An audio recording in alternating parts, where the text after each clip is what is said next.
Welcome back to the 150K podcast. I'm your host, Joe Graham, where we take you from your dreams to six figures and beyond. Today, my special guest is Zach Babcock, co-founder and host of Convict Ed Life, top 15 Apple podcast host, Underdog Empowerment, founder and chief visionary officer at Podcast Powertrain. He's had guests on like Shane Whelan, Brad Lee, Dean DeGrazio, and a whole bunch more. Today, we're going to talk about podcasting life and a bunch of really cool stuff. Sit back and enjoy the show. Here we go. Hey guys, you already heard the intro, which is great, but I have Zach Babcock with me today. And first, I wanted just to acknowledge you, Zach. Back June 10th, you in your group, your podcast group, said, hey, if you can get 15 episodes in, I'll come on your podcast. Well, you're going to be number 20, but I just want to say thank you right from there because you threw out that challenge and I've been popping about 2 a week since then. So thank you for being on my show and thank you for the challenge, man. Well, thank you, man. Well, thank you. I appreciate that, but thank you for taking action, man. Because you know how many people don't take action and don't want to do the work or whatnot. So you're doing the work, dude, and that's awesome, dude. Because you got 20 episodes in now. 90% of people that launch a podcast, 90% of the podcasts that are launched never make it past episode 13. They quit, they give up, and whatever. And they wanted these quick results, and it doesn't just happen like that. And well, you're now in the top 10% of all podcasters. So it's an honor to be here. And thanks for having me, man. Yeah, that's awesome. I didn't even know that. That's crazy. That's per Nielsen research, by the way. You go to Nielsen.com and check out that stats. Those are facts. No, that is cool. That is very cool. So in the intro, I did mention, you've talked with people like Shane Whelan, Andy Frisella, Dean DeGrazio, a bunch of like who people would know as like heavy hitters and all, but you didn't start out there. So if you could give my audience, a little bit of your background and how you went from there to talking to like legends of today, including yourself, but you know what I mean? Yeah, man. Absolutely, dude. So, it's crazy. It's going to blow your mind how simple the thing is. But simple doesn't mean easy because it just means you can comprehend and easily understand and know what to do. There's still work, right? But I did over 5 years of my life in prison being a knucklehead. I spent a large chunk of my childhood in and out of juvenile detention centers, boys' homes. I didn't have any chief aim in life, and man, I was trying to fit in with other people so much, man. And I would do stuff that was just outside of my character, trying to fit in. And, well, anyways, I ended up doing 5 years of my life in prison. I did 4 years the first time, a little bit over 4 years, got out for about 2 years. And then I went back 20 days when my twin sons were born. That was the thing that changed it all and what got me moving in this direction. Got out. And then for the next 3.5 years, man, was trying to become an entrepreneur and make this stuff happen. I was just not getting any luck, man. And anytime I tried to collaborate with anybody, nobody was taking me seriously. I was just the ex-convict turned entrepreneur afterthought that nobody wanted to give the time of day to. And that pissed me off, man. I was upset. I was like, dude, like you're judging me for something that happened at this time 6 years ago. Now the last crime I committed was April 28, 2008. So that's what, 14 years ago now? Yeah. And I'm being judged because of that. I'm like, dude, I paid my debt to society. I went and did my time. I'm cool, right? No, it wasn't the case. And so that lit a fire up underneath me. And then I launched the podcast. And what's crazy is in 1 week's worth of time from launching that podcast, I went from nobody giving me the time of day to getting my podcast ranked on Apple on day 3 and interviewing Billie Jean's marketing the following week. So 1 week I went from nobody jamming with me to top rated podcaster and interviewing rock stars. Wow. Yeah, it was crazy. So the podcast literally opened up all these opportunities because now I have this platform where I can invite people on just like you're doing here with me today and get to network and build those relationships and also use it as brand association, being able to post, hey, I just did this interview with Andy Frisella, like that does a lot for your brand positioning. But the tactical part of this, man, this is how simple this is. Well, and that brings me to this. So like I'm a new podcaster, just started out and I've gotten some really cool people. Some of you know, like Tracy Brickman, your boy Andrew Sales is a friend of mine. We were in the sales game together, so I met him. But how did you get someone like Billie Jean that like within a week? That's just like unheard of. Yeah, man. This is exactly what I did. I took a screenshot of my podcast ranking on Apple because as soon as I ranked on Apple, I was like, whoa, this is crazy, right? And then I took a screenshot of that. I sent it to him and I said, Billy, yo, man, I just got my podcast ranked in the top 200 on Apple, man, and it's blowing up right now. We're scaling this thing to the moon, man. We're super excited. Dude, you'd be a perfect fit for my show, man. Can we bring you on the show? Literally, that's it. Wow. He replied back with his assistant's email and said she got my schedule, and I hit her up, and then next week had it going down. Literally, that is crazy. Yeah, because I found you on Dropping Bombs. That's what the first time I saw you was on Dropping Bombs with Bradley. He's a funny guy, man. I like Brad. That's wild. So you literally just, and because I do this in the sales world, and this podcast is about helping people break the six-figure barrier, which you can do a bunch of different ways. I've done it in the sales world. Now I want to do it in podcasting and other stuff. So after you got Billie Jean on and you started building, what were the next steps that you started taking from there? Because I mean, one podcast is going to kind of get you some momentum, but it's not going to carry you through. Yeah, man, no doubt, dude.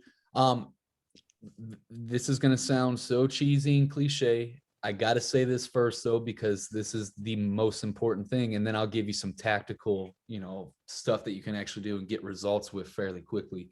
But number one, consistency. That is the name of the game with anything, dude. Yep. So just to show you what I mean, like I don't preach nothing that I don't practice. Underdog Empowerment, my podcast, we launched in April of 2018. We got over 300 episodes recorded, 288, I think, published. Wow.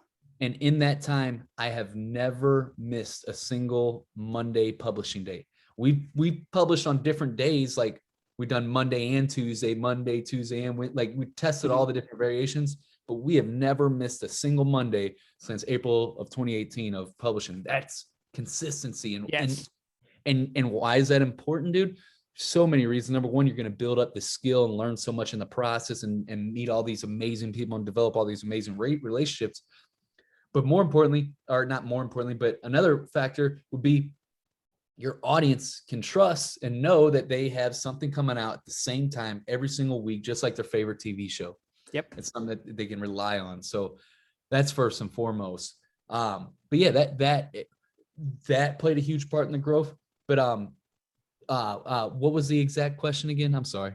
Oh, no worries. Yeah. So how did you go from, you got Billie Jean, but you're still starting out with your podcast. How did you grow from that to getting like bigger podcast guests and then monetizing and doing that whole structure? Because you got out of prison, then you started doing this stuff and no one took you serious, and you got to Billie Jean, and then it started to, trend from there. What was the process besides the grind and being consistent, which I definitely agree is 100% you need to do? What other steps were you taking or moves that people could maybe take? Yep. So here's the tactical part of how I did that. And all these as well, I was doing consistently. And I'll show you, like, there's action items that I do, simple tasks that I do every single week that build all the momentum. And so what those were is, number one, when I first got Billie Jean on, that was like, awesome, cool. I had been learning and building the skill of affiliate marketing before I launched the podcast. And then, so I took that over with the podcast and I started making money, but it wasn't a lot, dude. I was making like $200 to $800 a month. That's not enough to live on. And that was like my only source of income besides my wife, So bam, I had that and I was still building that. And I was consistently like plugging affiliate products that made sense for my audience. That was a perfect fit. And then I had a story with, and that was building slowly and consistency there. But then I kept on reaching out. Like I would leverage the current momentum that I built to gain more momentum. And what I mean by that is, just like I did with Billy, when I showed him the screenshot of my ranking, I leveraged that ranking to land that interview. Then I took that ranking in Billie Jean's interview to land the next one and the next one. And all I do, dude, I reach out to 5 to 15. Now it's only 5 a week at most. But when I was hustling 5 to 15 people a week, I would send DMs and emails to, and I'd find, Cardone's emails and all that stuff on their websites, or hit them up on Instagram or wherever. But I'd just ask them, man. And I'd say, hey, you're a perfect fit for my podcast, top rated podcast, Underdog Empowerment. Can we get you on the show? It's a perfect fit. And that's something simple as that, dude. Real short, straight to the point. And it's just man, you're in sales, dude. Yep. You're going to get no's. So you got the rejection part down. You can take, you built up that muscle. But if you're not in sales, you got to build up that muscle, because you're still going to get no's.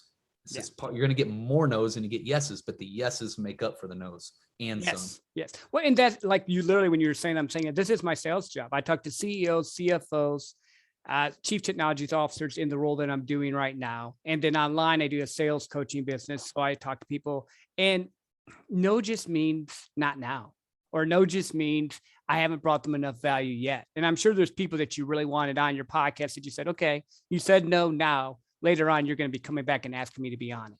Because I think you're that type of person. I could be wrong, but I think that if someone said no and you thought, hey, I want this guy or gal on, and then now it's like, okay, cool, now I'm big, you want to come ask me. Well, you know what? Yeah. But also just the rejection phase, like Andy Frisilla, for example, it took 8 months of pitching that dude to finally get him on. That's almost a whole year. Yep. Once a month, every single, you know what I'm saying? But it was simple. Every time I'd pitch it, I'd put it in the calendar, on my calendar for next month to pitch him again. And I just kept on moving that until I got the yes, and that's it. Just like you said, man, no doesn't mean no, it just means not right now. And I'm going to keep on going until we get this, but yeah, doing that. So that helped with the brand positioning and getting people excited about the brand and showing, brand association, showing me sitting down with Grant Cardone, Andy Frisilla, all these people, right? Yep. So that does help out a lot. But then so I got 5 pillars in my podcast marketing system, and they're each. So we got the content, that's like developing the marketing message and delivering killer content, right? That's the foundation. Then we got the launch and getting ranked on Apple, and that's as simple as getting a bunch of written reviews in a short period of time. You get your podcast ranked, bam, you're a top rated podcaster for the rest of your life. Nobody can ever take that title away from you. And Mandy Pod Lindsay with the More Mandy podcast, she holds the record for our clients of being able to hit that within 6 hours of launching her podcast. Wow. That's crazy. 6 hours? Hours. That's it. That's 6 hours from when her podcast went live. 6 hours later, she was a top rated podcaster, because she got a bunch of written reviews, and she went and started not putting out a post on Facebook and hoping people would go and leave a review. She messaged people directly in a way that wasn't spammy and shit, and asked for a written review. Yep.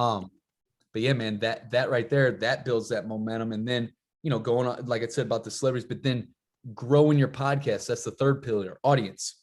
And there's a lot of different ways to do it. The best way, in my opinion, to do it organically, not paid ads, because paid ads is going to be the fastest route no matter what, but organically, is to go on other podcasts that are similar to yours. And then you just promote your show on that, where you drop, like I talked about Underdog Empowerment already. Boom. So there's that. Maybe at the end you say, hey, Zach, where can people find you out at? I'm going to send them directly to Underdog Empowerment. That's it. That right there, dude, I've gotten to over 14,000 downloads a month with that strategy being the 80-20 rule right there. That was before I was even running ads or any of that. So was doing that consistently, was going on 2 to 3 podcasts a week. I did that for over a year. I still do that. Today's my podcast day. I go on other podcasts. I go on 3 podcasts every week from 1 p.m. to 4 p.m. That's, if I say, let's just say I average it out and say I go on 2 a week, because some people cancel sometimes and whatever. 2 podcasts a week over a year, it's 104 podcasts that you've been on. If you go on 104 podcasts, I promise you, you're going to skyrocket your downloads, and you're going to make a lot of money in the process if you have an offer that's proven, right? That you're already proven the offer and people are paying for it. No, I love that. And the thing, again, it goes back to what you said in the beginning, being consistent. Because a lot of people, like you said, don't even make it to 13 podcasts. So how are they going to be on 140, 150 in a year? But you doing that has just proven it. And I think that's where you got Andy from, and other people like that, because they're looking at, is this person real? Are they going to be there? Are they going to show up? Yeah, dude, that's awesome. Right on, man. Appreciate that, man. So we talked about podcasting. You talked a little bit about monetizing it. You said and growing your numbers. Sorry, you talked Oh, about. Yep. we haven't talked anything about monetizing Right, yet. right. I was jumping to monetizing because I'm a sales guy, but we don't have to go there yet. No, growing it first, I think, is key because you need to have the brand recognition and the followers, and then the monetization will come if you do the foundation. At least that's my understanding of it. Yeah, dude, exactly. Like that's why like we have this questionnaire. I'm spilling the beans right now. Whatever. We have this questionnaire. Not a questionnaire, it's just 3 questions that we ask. But one of those questions that we ask whenever people are booking a call to inquire about our services, we ask this multiple choice question like, what best describes your situation right now? And we have these different things. Like one says, I don't know the exact word verbiage on it, but one says, I know that growing the audience is super important. That's my main focus right now, because if I do that, then I'll be able to monetize on the back end. That question right there is the one we're looking for. Mhm. But then we also say, I need to get this out right away and monetize it right away. That question is red flags. We're like, oh, we can send them to our course and they can go through our course and do it. But because the reason why is because yes, you can make money right out the gate. I was making $200 to $800 a month really quickly with my podcast and within 90 days, you know what I'm saying? Mm-hmm. And we've helped hundreds of people hit their first $1,000 off their podcast within 90 days. However, if you don't have an audience that likes your shit, you don't, you know, it's nothing. It's simple sales. If you don't have no leads coming through, you know what I mean? So you got to build up the audience, and that's by going on other podcasts. Then you build up your authority and credibility with that audience with your own solo episodes, helping them and interviewing rock stars, brand association. Mm-hmm. And you got your podcast ranked. Bam. Now, when you put an offer out on your podcast and you got 1,000 people listening to it, now you can make some money. You know what I mean? Yeah, no, that makes sense. Actually, a lot of those principles you were mentioning, that's what I've been trying to do. So I was actually getting on podcasts before I started my podcast. And that's kind of got me in that whole thought process. That's awesome, dude. That's smart.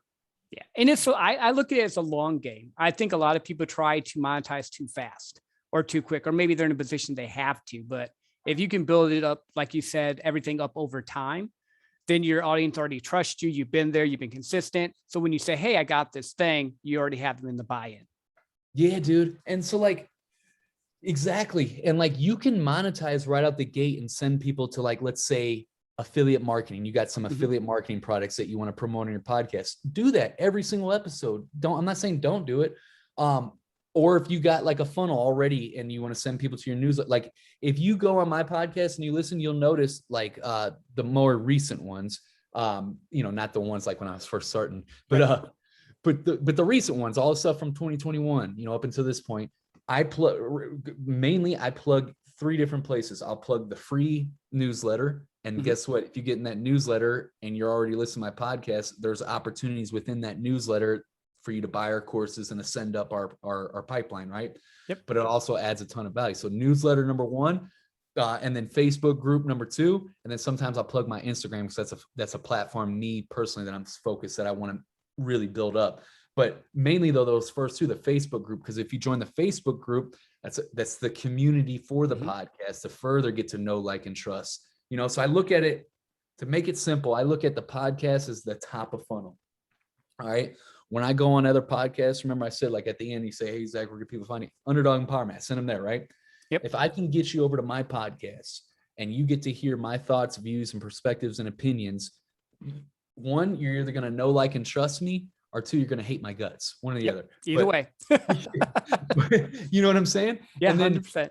And then if you know, like, and trust me, then when I say in the beginning of those episodes, hey, go to the newsletter, hey, go to the Facebook group, or hey, here's our $47 course offer, bam.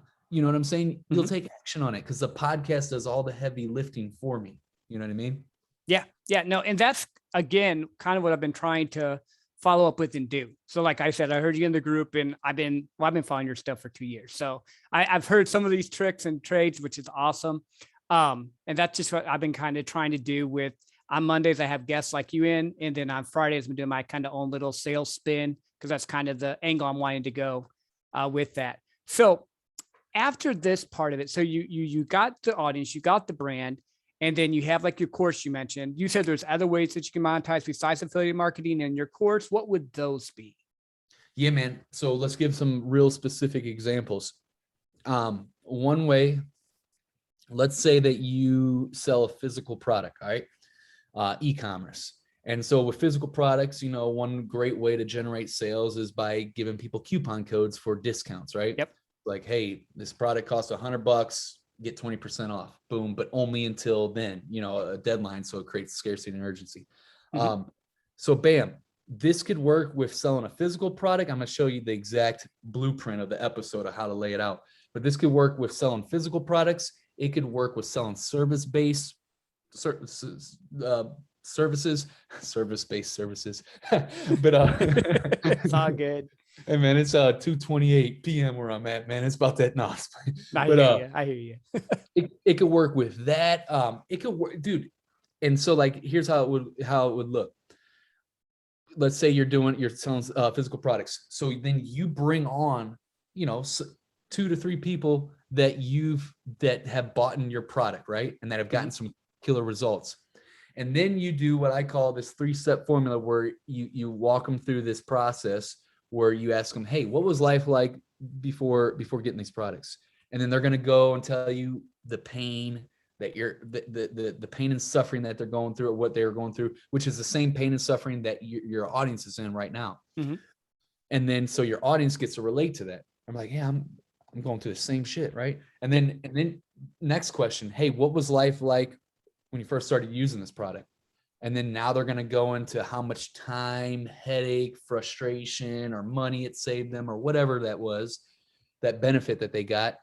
And now people are going to hear that like, yeah, they're already relating to them. And you got 2 different people at least, or maybe 3, because now this person's story resonates with a certain segment of your audience. That person's story resonates with a different. But then you go through that. And then finally, the third question is, hey, what was life like after using this product for a while and getting these results? What was the benefit, the transformation for you? And then they're going to go in and say, hey, not only did it help me with X, Y, and Z, but it also allowed me to focus so much more, and it gave me more of my time back to spend, yada, yada, whatever that was, right? That's the transformation that happened as a result from using this product. Boom. So now you just hit on that. This is like a 10 to 15 minute interview. And then you give the call to action with the discount code to the website where they can go get it. And it has to have a deadline on it. Yep. Hey, this is only available until then, or else nobody will take it. I mean, some people will take action, but most people won't. But if you give them a deadline, they'll move on it. And so bam, you got that. That's a great way, especially once you got at least 1,000 people in your audience or more, to generate revenue directly from your podcast. That would work even well. The same exact thing with a service-based business. You can go through that same exact process. And then at the end, instead of sending people to go buy it outright, a lot of times these are high ticket things and you need to get on the phone and talk to people. You send them to an appointment funnel where they go and they fill out this application. And then you review the application to see if it's even worth your time to get on the phone. And then if it is, then you get on the phone and then you do your sales call and you see if it's a good fit for them to actually become in the program. And so the call to action would look something like this. Be like, hey guys, I want to help as many people as I possibly can with this. But obviously I am just one person. My time is finite. And like, I'm acting like we're selling coaching right now. Yeah. I got you. Yeah, but like my time is finite. So I want to help the next 10 people. We're getting ready to start this program on this date, and it's going to go for these many weeks. So the enrollment cutoff is at this date right here. What you got to do though, if you want to get some of the same results like them, if you want to see if you could do that as well, go here to this website.com/name, whatever, and fill out the application. What we're going to do is we're going to review this application and make sure that you're a good fit for us and we're a good fit for you. And then if it is, then we can get on the call and further discuss to see if it's a good fit. So go here to fill out that application, do it by this date, and hopefully we'll see you in the program. Boom. You know what I'm saying? And then now you're funneling people directly from the podcast that already know, like, and trust you. And a lot of times it's crazy. You'll get on the call with people that have been following your content for a while and someone that you've never met before, but they feel like they know you because they've listened to your podcast for so long. It's cool, man. Yeah, no, that's awesome. Because pretty much what this sounds like to me, and again, because I've been doing sales for 15 years, is this whole sales process, making it urgent, making sure that, you have the referral people that can come and tell the story so that the person can relate with them, and then just asking for the sale. And if you do it right, like you said, they already heard about Zach Babcock. They've maybe heard of Joe Graham. So now they can come into that funnel, that circle, and it's not as hard to overcome the objection, or the objection is not as hard because you have that trust. Yeah, that's sweet, man. Amen, bro. Yeah, it's simple stuff. It's just it simple doesn't mean easy, but it's simple to understand. Yeah. Well, and I think it goes back to it because a friend of mine said this way: success is boring. It's doing the right things over and over again and having the process set up to get the right results. And I think it's this way with podcasting, with sales, with coaching, with courses. A lot of people that listen to my podcast right now are probably either starting out in sales, or some of them are like, business coaches or fitness coaches, stuff like that. People that are, starting out online doing sales. And I think the thing that they need to remember is you're where you are now, Zach, because you put in the work for the past, you started 2017, 2018 with the podcast? Yeah, with the podcast, 2018. But you've been doing this hustle game since 2000, since you've been born, but since 2016, 2015, that frame, right after you had gotten out. Yeah, so it's been time over attention. You put the work in. You tried the different things out. You kept reaching out to people like Andy 8 times. Most people will reach out to someone twice and they don't want to hear no. But I think just doing, from what I'm hearing you say, have your process in place. Make sure that you keep asking and reaching out, even if you hear a no, and get referrals, and you can build a business in almost any aspect that you're trying to do. Dude, amen. Dude, and obviously now take my advice about podcasting with a grain of salt, because I'm biased towards podcasting because it changed my life. And so I'm like, dude, you get a podcast. It opens up so many doors, and it does. But, take that how you want it, because my opinion is totally biased. But what I will say is this: we've worked directly with over 250 people and produced these results time and time again. And what I'll tell you is this, man: when you have that podcast, whenever you have that, and you're able to open up those opportunities for you, dude, one thing is for sure: you keep on stacking up, the momentum builds up. You just look at my trajectory, dude. Like 3 years ago, nobody wanted anything to do with me, and now like I'm getting invited all the time. And I'm not saying that to like brag or anything or whatnot, because dude, I'm humble as fuck, dude. And and I don't even know if you can cuss on your podcast. You can cuss. You're good, man. You're fine. I've been dropping that. You're fine. Be you. I just put on it if the guest wants to swear, I make it explicit. If it's more of the guest that doesn't, I just keep it. I can shift it back and forth. No big deal. Amen. Dude, my mind goes in so many places, so many different times. I forgot what you just said and what I was responding to.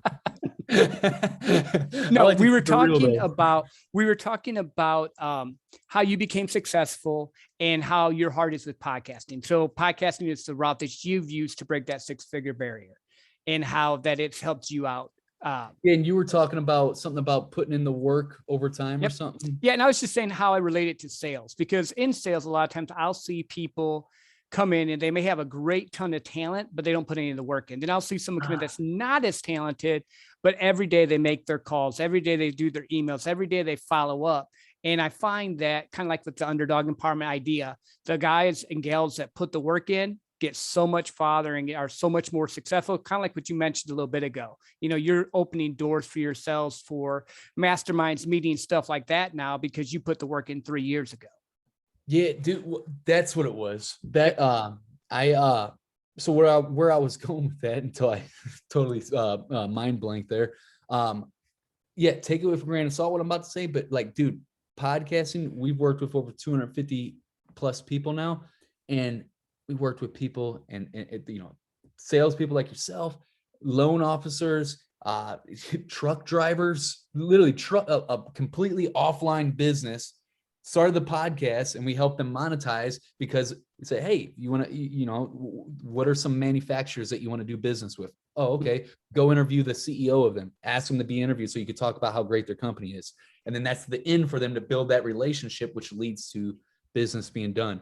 It's little stuff like that, man. It's like you name the industry, more than likely, we've worked with that person, helped them create a kick-ass brand with a podcast. So yeah, take what I say with a grain of salt, because I'm super biased towards podcasting. But dude, we've helped anybody in any industry crush it with a podcast. Yeah, no, I like that. I like that whole reach out to the CEO, CFO, because like we're talking here, a lot of times people reach out to CEOs, CFOs, they talk to them like, oh, Mr. Sir, and like they freak out. If you call them up and just talk to them normal, and then you say, hey, I got an opportunity to promote your business, I bet you 9 out of 10 times, unless they're a dick, they'll come on because it's great for them too. Yeah, that's amazing. And who doesn't want to talk about how cool their company is and how they're helping people? You know what I'm saying? Everyone wants to talk about that. Everyone really wants. That's how I make money in sales, Zach. Literally, I get people talking about themselves and their problems and what they're doing, and they just tell me what they want, and then I can sell them. Same thing. I mean, it just makes sense. It's simple, right? It is. It is. Let's do this. We're not done yet, but tell people where they can find you, because I hate doing that at the end. It's one of the things with my podcast I do. I do it in the middle. That way, if someone's listening, they don't like cut off the last 5 minutes. Yeah, man. No doubt. I appreciate that, dude. So I practice what I preach, man. Underdog Empowerment, the podcast. It's definitely the best place to find me.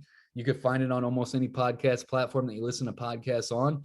But to make it super simple for you guys, you can just go to underdogempowerment.com. It's right there on the homepage, the podcast section, where you could subscribe on any platform. And if you just want to connect with me on any of social media, it's at the bottom of that website as well, on the footer section. So any social media you want to connect with, hope to see you guys over there. And yeah, definitely, man. Looking forward to jamming with y'all soon.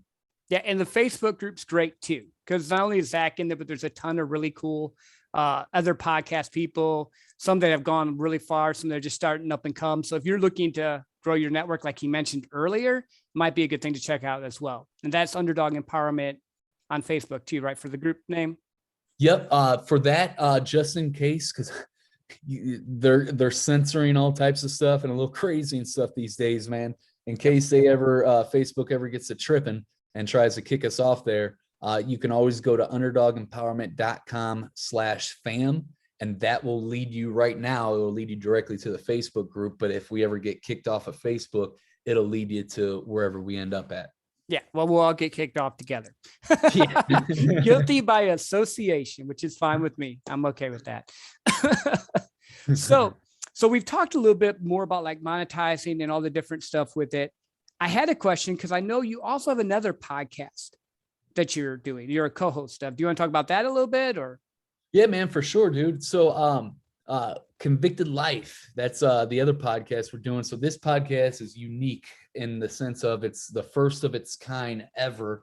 And what I mean by that is so I got this mission that I've been talking about and putting out and talking about on my podcast over the last few years and on social media. And, you know, when you put it out there, it comes back, right? Yep. And so I had a guy reach out to me that's got these, he did time in prison too, but he's got connections with Securus, which is the company that you go through to put money on people's books in prison, or to, you know, so they can call and order canteen and stuff. Anyways, long story short, my mission is a 9% recidivism rate or lower in the US, which is a crazy big goal. If you look at the recidivism rates across the US, or they're in the higher 40s in most states. And so, you know, I know that the resources that are currently offered are garbage and a waste of taxpayer dollars. So we want to offer something that's actually going to help people. What better than to hear from stories from people that actually been where you're at and got out and figured out how to make it. You know what I mean? And so we put this podcast together where we share our stories, but we also interview other ex-convicts that have gotten out and made something of their lives. So that way they can learn from people in different industries or whatnot. And not only is it a podcast out here, but we are also able to get it into 115,000 devices currently on inside of prisons.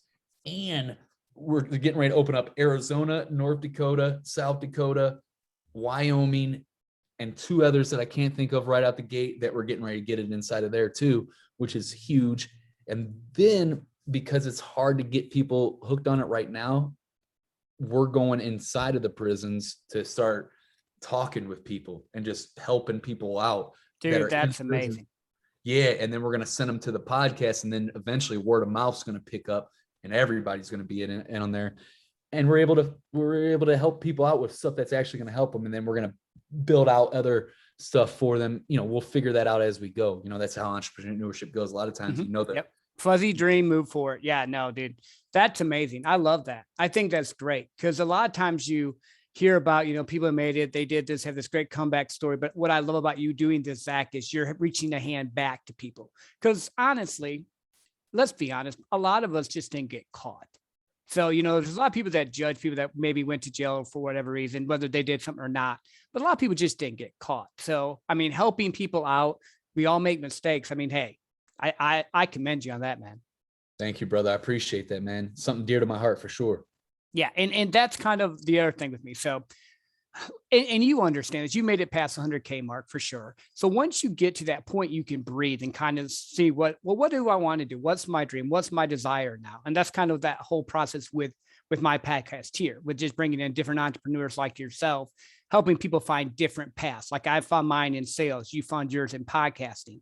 There's other people that found them different ways and just, helping them with that. What other thoughts wait, let me ask you this question. So I have one question I always ask my guests, just because I really like this question. It's kind of a little bit out there, but I think it's cool. So let me lay it out for you. You can go back in time as far as you want to go. You can go forward in time as far as you want to go. You can talk to anyone you want to. You get to be with them for 1 year, learn whatever you want, and then you get to come back here. Where would you go and what would you learn? Man, that's a good question, bro. I got to give that quick little thought. It's not something I could snap. I like stuff like that where you got to think about it sometimes. Yep. Man, that's a good question you got there. I would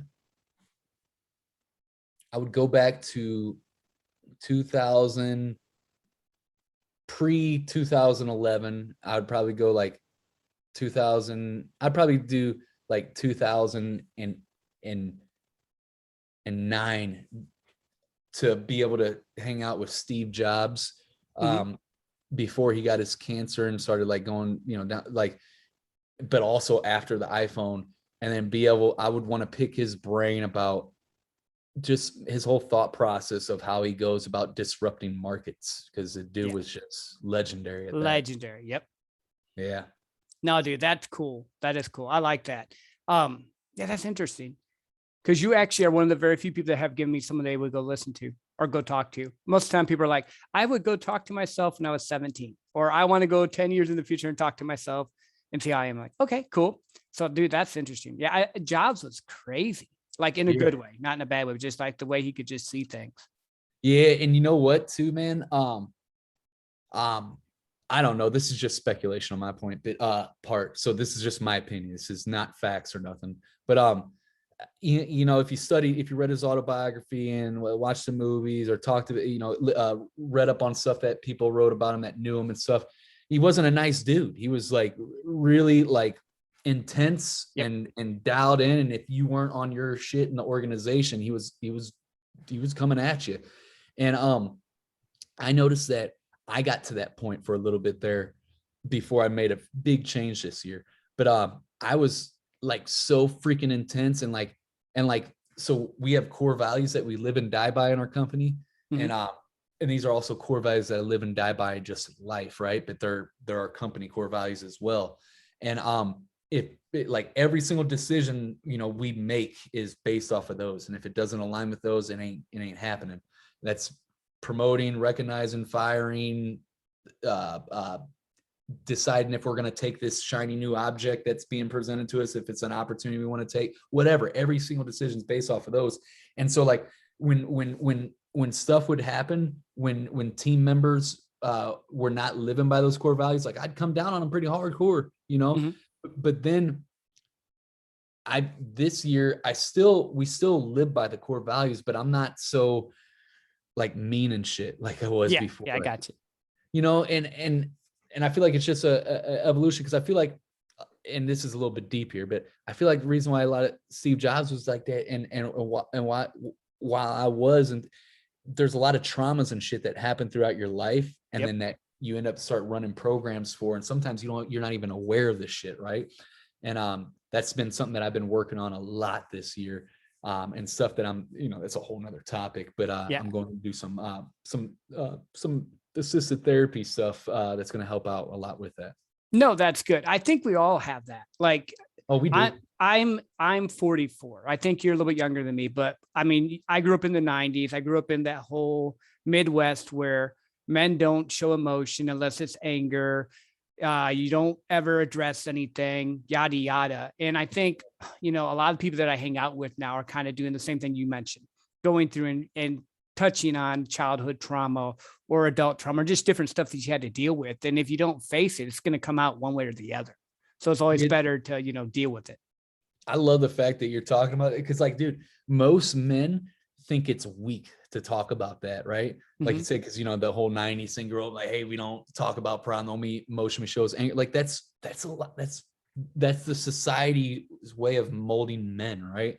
And it's just not true. And men think it's weak to talk about shit like that. But dude, it doesn't make you weak. It actually makes you strong. Yeah. Yeah, it shows strength of character to be able to do that work, going to deal with your traumas, your dark shit. That's the hardest work that you'll ever do in life, period. Hands down. It's harder than anything you'll ever have to conquer, dude, is your own shit. And that's what makes you the most alpha version of yourself. So if you're all about this, like dominating stuff, well, go deal with your shit then and go do it. Because in that way you'll be able to dominate like never before. And so that's the reason why I'm doing it, because I want to squeeze every single ounce of potential that life has to offer. And I know if I get rid of some of these limiting programs that I'm running because of these traumas and heal that shit up, I'm going to be able to show up 100% me, fully effective. And that's what I want in my life. Yeah, I'm with you. Actually, I think I heard you. I don't remember if it was on podcast or in the group you were talking about going into the woods and doing a walk and kind of just dealing with stuff. And I do that a lot. I'll go for walks, or I have a heavy bag, or I do breathing and just different things that I'm just now getting into and learning about, because I had no clue about it. But I'm with you 100%. Dude, that's awesome. I didn't do none of this shit before this year too, man. It was literally, it was all these changes that I made was this year in January, right after our first mastermind we did in Pensacola, Florida. I realized, man, I was like there and I was like, okay, what's next? And then I was like, wait a minute, dude, you got 10 people that paid money, thousands of dollars to travel all across the country to come meet you here at this nice spot that we rented out to learn from you and stuff. But not even 6 years ago, you were in a fucking prison cell with not knowing what you're going to do with your life. Like, you got to be grateful for right now. And I was in that process. That's what every time that I got a win, I was always like, cool, awesome for like 20 seconds. Like, okay, what's next? You know what I'm saying? And there's no fulfillment in that. And it's a void that you'll never, ever, ever, ever be able to fill. And it's just moving the goalposts. And it's honestly, it's kind of miserable, bro. Like to be completely honest with you. And so that happened. I was like, wait a minute, I got to stop, man. Then we left there and I flew out to Utah to interview Sean Whalen on my podcast. And man, I don't know about you, but that guy is just my jam, man, because his core values are so aligned with mine, especially the freedom and all that stuff and just how he talks. And as I'm sitting there interviewing, it was just a killer interview, but it was like, I knew it was like him holding up a mirror while I'm sitting there. And it was like showing me that I wasn't truly living in my core values and that I wasn't truly living to my true potential, because I'm only focused on the business and so intense about that, but I'm neglecting my health, relationships, minds, all this other shit. And so long story short, man, I pulled the plug right then and there. I said, man, I'm working 16 to 18 hours a day, six days a week, 5 days a week, consistently, barely spending any time with my kids. When I went to prison last time, the whole reason why I started moving this direction was so I could be in my kid's life. And so I was like, dude, we're going to go down to 20 hours a week, 12 p.m. to 4 p.m. Monday through Friday. That lasted 1 week. And then I killed off Fridays. And that's when I started going outdoors and hiking every single week. And so now I work 16 hours a week. So I went from 16 to 18-hour days to 16-hour weeks. Been doing it all year, and we're growing more than ever because I'm taking the time to invest in me first and foremost. And the limited time that I do have, the 16 hours, I get the most effective work done. I'm no longer doing the bullshit anymore, Yeah. So yeah, man. No, you mentioned a lot of big things. I just want to make sure people caught. You were doing the hustle and the grind thing, and no offense to Gary Vee, but that's just not what I want to do. If that works for him, cool, great. He likes that whole thing, but you slowed down time, and now you have it to where you work less, but you get more done because you slowed down to speed up. So you're doing the inner work, which you need to get done so you can be the best version of you, so that when you're in the work, you're just killing it and you're doing great. You're not distracted by the emails, Facebook, or whatever, because I have 16 hours to get this done. But then that gives you the time with the kids. And in the long run, what it sounds like to me, Zach, is you found that perfect balance now, which is great, which most people don't find. Yeah, man, it's crazy too, man. Yeah, I'm filled up with more energy than I ever had before. But I will say this, though, man. I still have bad days, just like everybody else. Oh yeah, and there's times, man, where I wouldn't say necessarily balance it, because it's more like getting I got 5 pillars: mind, body, soul, relationships, finance. Those are like my 5. Some people have 4 pillars. I got 5. I like some people bundle soul and mindset together. To me, that's different. Your mindset versus your soul is like different, but ain't spirituality, whatever you want to call it. But anyways, I still have those bad days, and it's never like it's like balancing them all, because I don't believe you can do it, but I feel like you can get them to work in harmony. And so for me, I look at it like the squeaky wheel thing. It's like, which one has the squeaky wheel that we really need to pay attention on? And then we focus that and we grind super hard on that. And we still do the whole thing, but sometimes we give a little bit more attention to this thing or a little bit more attention to that thing, you know? And that's just how I've been operating. And I wish I'd been doing it a lot sooner. Yeah, you're present in the moment. Balance is probably the wrong word to say, but you're 100% present. So when you're with your kids, you're 100% that's perfect. present. Yeah, perfect word to say it. That's a core value of mine, being present in all situations. And it's on my vision board. And it's something that I didn't do before January of 2021. I was always living in the future. What's next? What's next? What's next?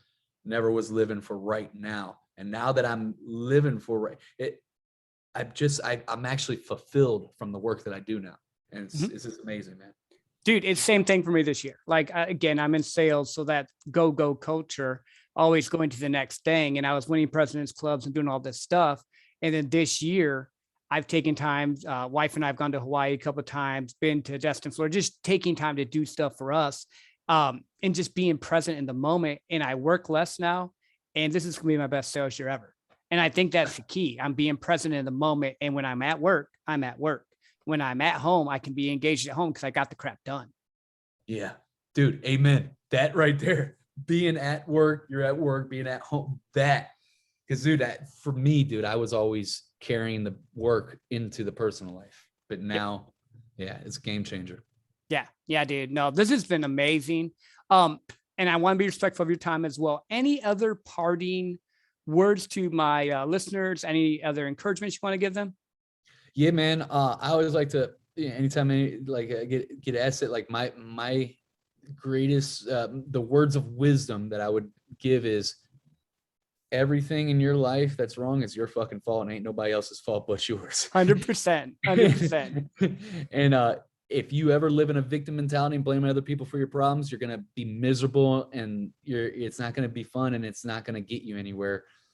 It may feel like it at the time, temporarily, instant gratification, that you don't have to deal with that responsibility, but the long-term effects of that it's gonna be miserable. And I'm speaking on this, I'm not like trying to preach at you or coming, I'm speaking on this from personal experience, because before that in my life, I used to blame everybody and everything for shit that was wrong in my life. And that landed me, as a drug addict, in and out of prison, all this crazy shit. And then when I finally decided to own my shit, that's when I was able to get to where I'm at now, move in this direction. And so think about it. Some people might hear this and they might be like, well, dude, not everything in life is not my fault. A tornado could come and tear down my house, and that's not my fault. Yeah, you're right. You are right. Like, there's shit in life that you can't control. We can't control COVID. We can't control all this shit, right? But one thing that you can control no matter what is how you respond to each and everything that happens in your life. And there is where you get to dictate and control your circumstance, because how you respond to shit is what creates your reality. So think about that next time. Don't respond a certain way. Maybe respond in a way that's, ask yourself, ask a question like, hey, when you're in that moment, this is hard to do when emotions are running high, when you're like pissed off or depressed or like anxiety or whatever, it's hard to do this, right? But if you could do this when you're in that moment and you got to make that decision, ask yourself like, all right, obviously this is something that's kind of crazy, whatever, but what can I do right now that's going to make this situation to where I want it to be? What's going to be the next best step that I can take to bring me one step closer to my goal, or whatever? You ask that question with intensity and seriously think it through, and you will get the right answers by asking the right questions, and knowing that you dictate the outcomes in your life, that you have the freedom to choose your response. That's power in and of itself. Dude, I love that. That's amazing. I agree 100%. Actually, right now I'm reading Extreme Ownership by Jocko. You pretty much just put the whole book right there in 30 seconds. That's the book. Own your shit. Right on, man. No matter That's awesome. what. Cool. Thank you again, Zach, for being on the show. I really appreciate it. Yeah. And again, tell them again where they can catch you in case they missed it earlier. Yeah, man. UnderdogEmpowerment.com. That's where you can find the Underdog Empowerment podcast and all my social media handles right there. UnderdogEmpowerment.com. And I would like to say, you know, how we did this. Hey, man, get to 15 episodes and we'll jam out. I'll come back on, man, at the 50 marker or something, man. We can make this a let's do it. thing or whatnot. I'm definitely, I'm down for you being number 50 again. That should be just a little bit after Christmas. So right now I'm doing Mondays and Fridays. So Mondays are guests and Fridays are kind of my solo thing. For the most part, it changes every once in a while. But yeah, dude, I'd love to have you back on. That'd be awesome, man. I'd be more than happy to, man. Thank you for having me, man. This was a blast today. Thank you, Zach. And thank you all again for listening to the 150K podcast, where we take your dreams to six figures and beyond. If you get a chance, please go and share this episode with your friends, your family, people that might need to hear it. And all your comments, I read them, I listen to them, and I love them. So thank you for your support. And until next time, keep rocking it.